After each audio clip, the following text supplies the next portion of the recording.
Hi friends, this is Bani and welcome to my channel. বন্ধুরা, আজকে আমরা দেখব সেন্টেন্সে দ্যাট এর ব্যবহার। দেখো সেন্টেন্সে দ্যাট একটা অ্যাডজেক্টিভ হিসেবে কাজ করে, আবার দ্যাট একটা প্রোনাউন হিসেবেও কাজ করে। আবার সেন্টেন্সে আমরা দ্যাটকে একটা কনজাংশন হিসেবেও ব্যবহৃত হতে দেখি। অনেক ইংলিশ ফ্রেজের মধ্যেও আমরা দ্যাট এর ব্যবহার হতে দেখি। আর মাঝে মাঝে কনফিউজড হয়ে যায় যে এখানে দ্যাট কিভাবে ব্যবহৃত হচ্ছে। তো আজকের এই ভিডিওটাতে আমরা সমস্ত ব্যবহার শিখব। আজকের এই ভিডিওটাতে আমরা দ্যাটের বেসিক ব্যবহারগুলোর পাশাপাশি আমরা এটাও দেখব দ্যাটকে ইংলিশ ফ্রেজে কি করে ব্যবহার করা হয়। তো আজকের এই ভিডিওটা কিন্তু খুবই ইম্পর্টেন্ট, খুবই ফ্রুটফুল। তোমরা কোথাও যাবে না, আমার সাথে ভিডিওটা একদম শেষ পর্যন্ত থাকবে। যা চ্যানেলে নতুন অর্থাৎ প্রথম আমার ভিডিও দেখছো তারা প্লিজ চ্যানেলটাকে সাবস্ক্রাইব করে নিও, তাহলে যখনই আমি ভিডিও আপলোড করব তোমরা নোটিফিকেশন পেয়ে যাবে। তো আর দেরি না করে চলো শুরু করা যাক আজকের ভিডিও। সবার আগে আমরা দেখব দ্যাটকে একটা অ্যাডজেক্টিভ হিসেবে সেন্টেন্সে কি করে ব্যবহার করা হয়। তার আগে তোমাদের জানা দরকার যে অ্যাডজেক্টিভ কাকে বলে আর অ্যাডজেক্টিভের কি কাজ। দেখো অ্যাডজেক্টিভ হলো সেই ওয়ার্ডটা যে ওয়ার্ডটা নাউন বা প্রোনাউনের আগে বসে নাউন বা প্রোনাউনকে ডেসক্রাইব করে। তো যখন দ্যাট একটা নাউন বা প্রোনাউনের ঠিক আগে বসে সেই নাউন বা প্রোনাউনটাকে ডেসক্রাইব করবে, তখন আমরা বুঝবো সেন্টেন্সে এখানে দ্যাট একটা অ্যাডজেক্টিভ। এক্সাম্পল দেখো, সেন্টেন্সের মধ্যে দিয়ে তোমরা আরো ভালো করে বুঝতে পারবে। যদি আমি বলি ওই গাড়িটা খুব দামি, that car is very expensive, that car is very expensive. এই সেন্টেন্সটাতে দ্যাট একটা নাউনের আগে বসেছে, অর্থাৎ কারের আগে বসে কারটাকে ডেসক্রাইব করছে, ওই গাড়িটা। তো তোমরা বুঝতে পারছো নাউন বা প্রোনাউনের আগেই, ঠিক আগেই যখন দ্যাটের ব্যবহার আমরা সেন্টেন্সে দেখব, তখন আমরা বুঝবো এখানে দ্যাট একটা অ্যাডজেক্টিভ। আমি ওই খবরটা বিশ্বাস করতে পারছি না, I can't believe that news, I can't believe that news. দেখো এখানেও কিন্তু দ্যাট নিউজ বলেছি, অর্থাৎ নিউজ এই নাউনটার ঠিক আগেই দ্যাটের ব্যবহার সেন্টেন্সে হয়েছে। শহরের মধ্যে ওই ভবনটি সবচেয়ে উঁচু, that building is the tallest in the city, that building is the tallest in the city. এখানেও কিন্তু দ্যাট একটা অ্যাডজেক্টিভেরই কাজ সেন্টেন্সে করছে। তো আমার মনে হয় এই পর্যন্ত তোমরা বুঝতে পারলে সেন্টেন্সে আমরা দ্যাটকে একটা অ্যাডজেক্টিভ হিসেবে কি করে ব্যবহার করতে পারি। এবার আমরা দেখব দ্যাটকে একটা প্রোনাউন হিসেবে আমরা সেন্টেন্সে কিভাবে ব্যবহার করতে পারি, অর্থাৎ দ্যাট কখন সেন্টেন্সে একটা প্রোনাউনের কাজ করছে। দেখো নাউনের পরিবর্তে আমরা যে ওয়ার্ডটার ব্যবহার সেন্টেন্সে করি সেটা হলো প্রোনাউন।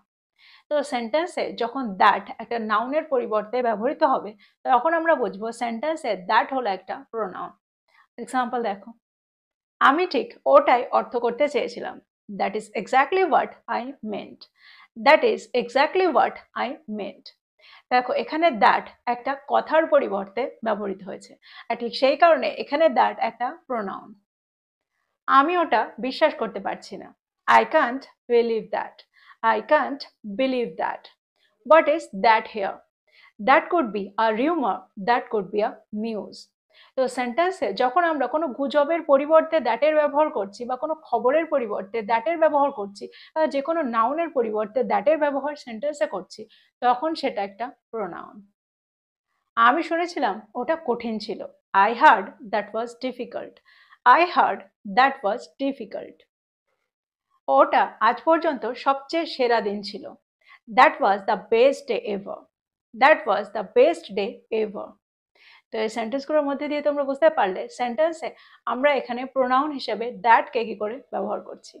এবার আমরা দেখব দ্যাট একটা কনজাংশন হিসেবে সেন্টেন্সে কিভাবে ব্যবহৃত হয়। সবার আগে তোমাদের এটা জানা দরকার যে সেন্টেন্সে কনজাংশন কি কাজ করে, অর্থাৎ কনজাংশনের কি ফাংশন। দেখো কনজাংশন হলো দুটো ক্লজকে কানেক্ট করে, অর্থাৎ সেন্টেন্সে একটা কানেক্টরের কাজ করে।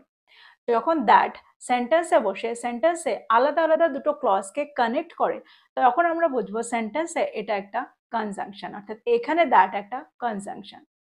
এক্সাম্পল দেখো, সে বলেছিল যে সে ক্লান্ত ছিল, she said that she was tired, she said that she was tired. দেখো এই সেন্টেন্সটাতে দুটো আলাদা আলাদা ক্লজ রয়েছে।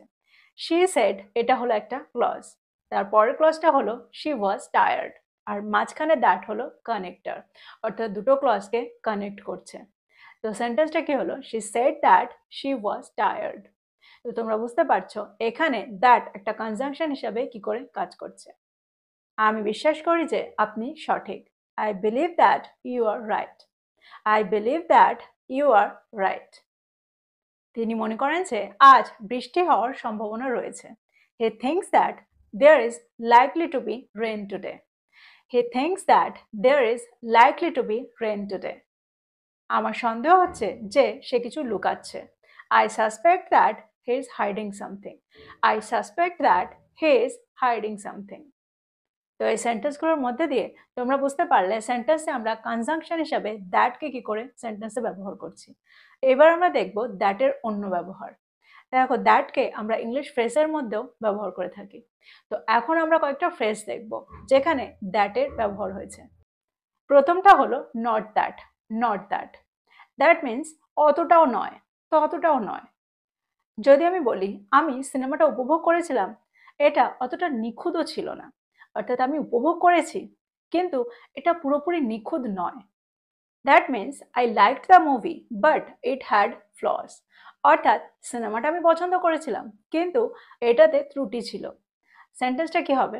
I enjoyed the movie not that it was perfect. যদি আমি বলি সে খুব প্রতিভাবান, এর অর্থ এই নয় যে সে অন্য সবার চেয়ে ভালো। সেন্টেন্সটা কি হবে? She is very talented.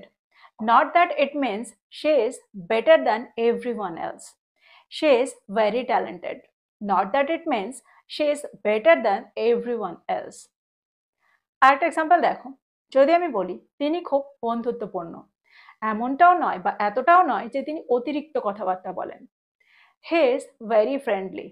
Not that he is overly talkative. পরেরটা হলো so that. So that বাংলায় আমরা প্রায় বলে থাকি আমি এটা করেছিলাম যাতে ওটা হয়, আমি এটা করছি যাতে ওটা হয়।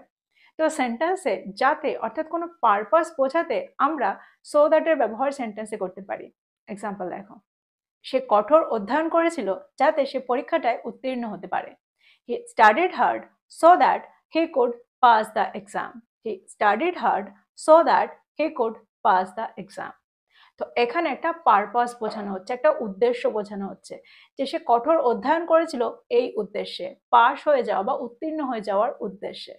তো সেন্টেন্সে যখন কোনো পারপাস বোঝাবে তখন আমরা সো দ্যাটের ব্যবহার সেন্টেন্সে করতে পারি। আরও এক্সাম্পল দেখো।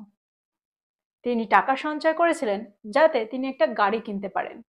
She saved money so that she could buy a car. She saved money so that she could buy a car. আমরা তাড়াতাড়ি বেরিয়েছিলাম যাতে আমরা যানজটটা এড়াতে পারি। We left early so that we could avoid the traffic. We left early so that we could avoid the traffic. তো তোমরা বুঝতে পারছো সেন্টেন্সে সো দ্যাট এর কি অর্থ, অর্থাৎ সেন্টেন্সে আমরা সো দ্যাটকে ঠিক কোন অর্থে ব্যবহার করতে পারি। পরেরটা দেখো। পরেরটা হলো in that. In that that means because. যখন আমরা কোনো কিছুর কারণ বোঝাতে চাই তখন আমরা সেন্টেন্সে ইন দ্যাটের ব্যবহার করতে পারি। এক্সাম্পল দেখো। তিনি ভাগ্যবান কারণ তার একটা সহায়ক পরিবার রয়েছে। He is fortunate in that he has a supportive family. He is fortunate in that he has a supportive family. অনুষ্ঠানটি স্মরণীয় ছিল কারণ এটি সবাইকে একত্রিত করেছিল। The event was memorable in that it brought everyone together. The event was memorable in that it brought everyone together. পরেরটা হলো other than that. Other than that যার অর্থ হলো aside from that।